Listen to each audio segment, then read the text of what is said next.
দেখুন বন্ধুরা, আজকে পান্তা খাবো দুপুরবেলা। দিল্লিতে গরম খুব, তো ওই জন্য আজকে পান্তা খাবো।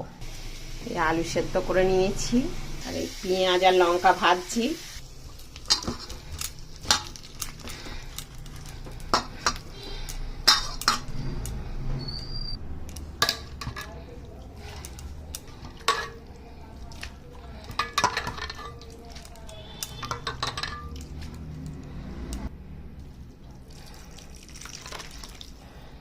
অনেকটা জল নিলাম, আমার খুব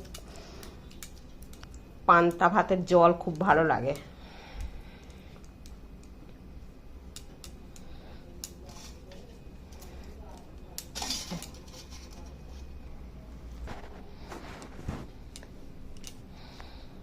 আলু মেখে নিয়েছি, বেশ অনেকটা আলু।